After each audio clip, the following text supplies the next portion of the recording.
Everyone, good morning, welcome back to my channel Vivas passion. আজকে আমাদের বাড়িতে মনসা পুজো, তো সেই ব্লগ তোমাদের সাথে আজকে শেয়ার করব। এখন বাজে সকাল 7:10 আর এই মুহূর্তে আমি জাস্ট স্নান করে এলাম আর এখন রেডি হব। তো বাড়ির পুজো বলে কথা, একটু রেডি না হলে হবে। তো ভাবলাম যে আজকে শাড়ি পরবো, ভালো করে শাড়ি টাড়ি পরে তারপরে পুজোয় বসবো। তো কী শাড়ি পরবো, মানে কী শাড়ি পরবো সেটা বের করে রেখেছি। শাড়ি পরার পর তোমাদের সাথে দেখা করছি। তো এখন যাচ্ছি ঠাকুর ঘরে। তো চলো গিয়ে দেখা যাক পুজোর কী কী জোগাড় করতে হবে। মা অলরেডি সকালবেলা না, ভোরবেলা, কারণ এখনই সকাল, তো ভোরবেলা থেকে কাজ শুরু করে দিয়েছে। তো দেখি।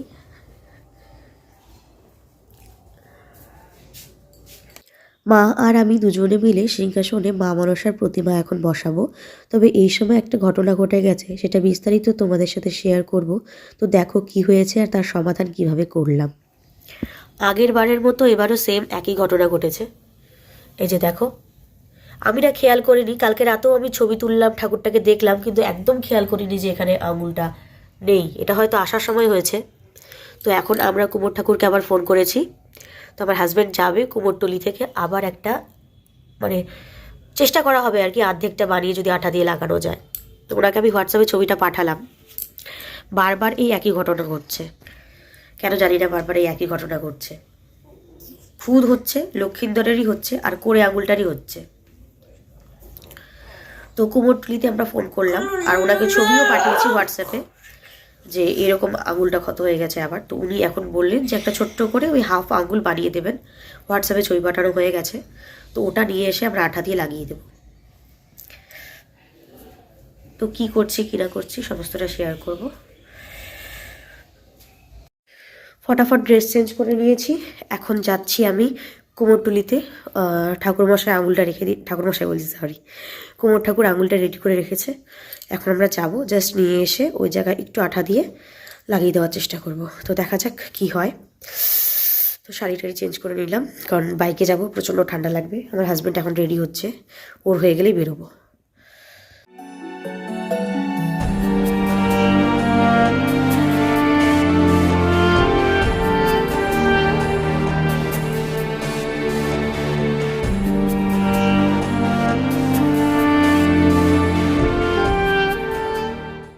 তো কুমোর ঠাকুর আঙুলটা আমাদেরকে দিয়েছিল এই ছোট্ট একটা ইয়েতে করে, আর আঙুলটা একটু বড় বানিয়ে দিয়েছিল। তো ওটা একটু কেটে আমি সুন্দর করে এখানে বসিয়ে দিলাম।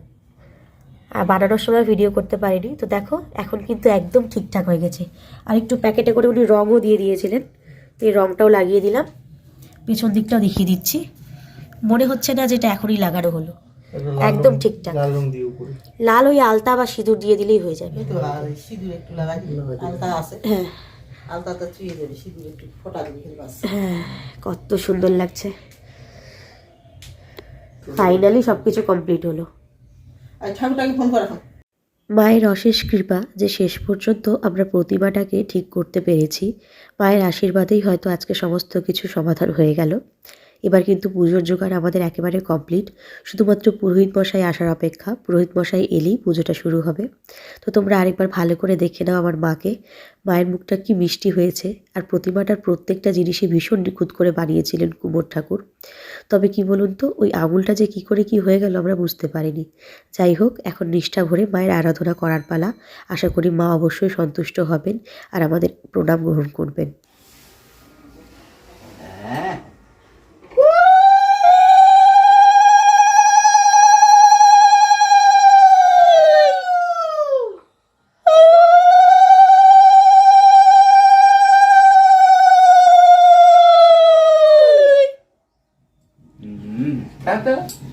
মালার আলাদা সৌন্দর্য।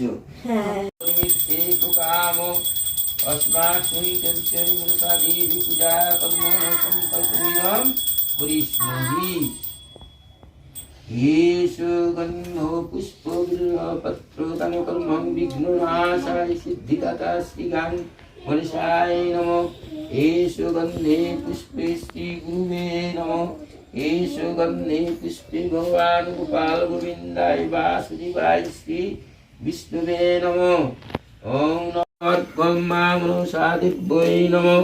পঞ্চফলাদিদানকর্মং মা মনসা দিব্যৈ নমঃ ঈদং নৈবেদ্যং শ্রীমা মনসা দিব্যৈ নমঃ এতদুদ্ধব্রহ্মাদি সহিত স্নাক সহিত মনসা দিব্যৈ নমঃ মিষ্টভোগাদিদানকর্মং মা মনসা দিব্যৈ নমঃ এতদ্দীপং মা মনসা দিব্যৈ নমঃ এতদ্দীপং মা মনসা দিব্যৈ নমঃ এষ আমান্নং তাম্বূলং মা মনসা দিব্যৈ নমঃ পাদ্যং শ্রীমা মনসা দিব্যৈ নমঃ এতদ্ভুজং মা মনসা দিব্যৈ নমঃ সচন্দন গন্ধ পুষ্প সহিতং মা মনসা দিব্যৈ নমঃ নমো নমো ত্রৈলোক্য ত্রৈলোক্য পূজিতাং পূজিতাং দেবী দেবী নাগ নাগ ভরণ ভরণ ভূষিতাং ভূষিতাং স্নাপয়ামি স্থাপয়ামি মহাভাগাং মহাভাগাং পুত্রায়ু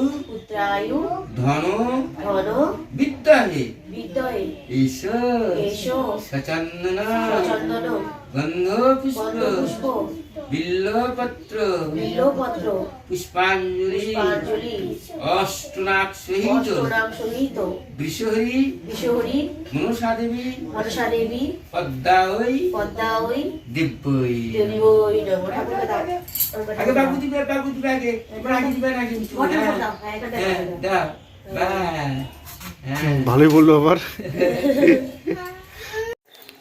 তো পুজো কমপ্লিট হয়ে গেছে, পুজো দিয়ে টিয়ে আমি এখন নিচে এলাম আর পুরোহিত মশাইও চলে গেছেন, তো ওনাকে আমার হাজব্যান্ড এগিয়ে দিতে গেছে। তো আজকের ব্লগটা এইটুকুই রাখছি, আর বড় করছি না। ভিডিওটা যদি ভালো লেগে থাকে তাহলে অবশ্যই একটা লাইক করে দেবেন আর কমেন্টে অবশ্যই জয় মা মনসা লিখতে ভুলবেন না। আপনাদের সাথে দেখা হচ্ছে আমার পরবর্তী নতুন কোনো ব্লগে।